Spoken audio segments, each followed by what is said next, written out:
እስኪ ይህን ጥያቄ አብረን እንስራው። ባለፈው ኤንጋት ላይ የተጠየቀ ጥያቄ ነው። ኢፍ ኤክስ ዋይ ኤንድ ዜድ አር ኮንሲኬቲቭ ኦድ ኢንቲጀርስ ሴይ ዛት ኤክስ ሌስ ዛን ዋይ ሌስ ዛን ዜድ ዊች ኦፍ ዘ ፎሎዊንግ ኢኳልስ ዋይ ይለናል።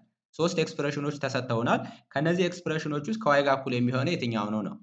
እስኪ እንደተለመደ ይህን ጥያቄ በራሳችሁ ሞክሩትና የመጣላችሁ መልስ ኮሜንት ሴክሽን ላይ ጻፉት። ከዛ ቪዲዮን አይታችሁ ስጨርሱ ራሳችሁን ኢቫሉዌት ታደርጉበታላችሁ።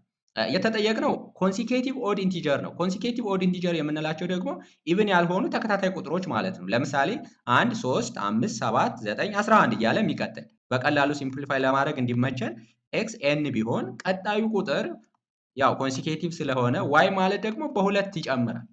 ሉክ 1 ብለን 3 ነው ያልነው፣ 3 ብለን 5 5 ብለን 7 በሁለት እየጨመረ ነው የሚሄደው። ስለዚህ ዋይ ዴፊኔትሊ ኤን ፕላስ 2 ነው የሚሆነው ማለት ነው።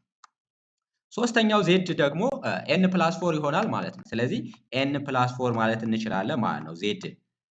በዚህ መልኩ ኤክስፕረስ ካደረግን በኋላ በጣም ቀላል ነው። ይሄኛውን ሲምፕሊፋይ ማድረግ እንችላለን በቀላሉ።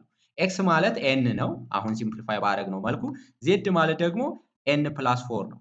ስለዚህ በዚህ መልኩ ኤክስፕረስ ማድረግ ትችላላችሁ። ዲቫይድድ ባይ 2 ኤን ፕላስ ኤን 2ኤን ነው የሚሆነው።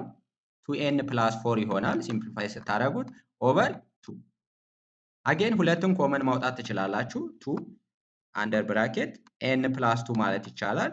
ኤን ፕላስ 2 ከዛ ዲቫይድድ ባይ 2 ሁለትን በሁለት ካንስል ማድረግ ትችላላችሁ። ኤን ፕላስ 2 ቀረን ማለት ነው። ስለዚህ የመጀመሪያው ኤክስፕሬሽን ኤን ፕላስ 2 ማለት እንችላለን። ይሄ ደግሞ ከማን ጋር እኩል ነው?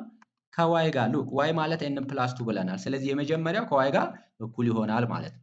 ሁለተኛውንም በተመሳሳይ መልኩ ሲምፕሊፋይ ማድረግ እንችላለን። ኤክስ ማለት ኤን ነው ፕላስ ዋይ ማለት ደግሞ ኤን ፕላስ 2 ነው። ስለዚህ ኤን ፕላስ 2 ማለት እንችላለን። ዜድ ማለት ደግሞ ኤን ፕላስ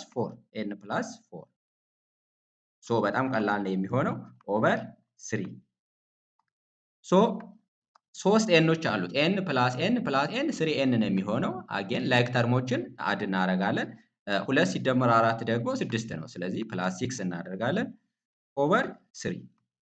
አሁንም ሶስትን ኮመን ማውጣት ትችላላችሁ። ስለዚህ 3 ኮመን አድርጋችሁ ሶስትን ኮመን ስታወጡ ኤን ፕላስ 2 ነው የሚቀረው።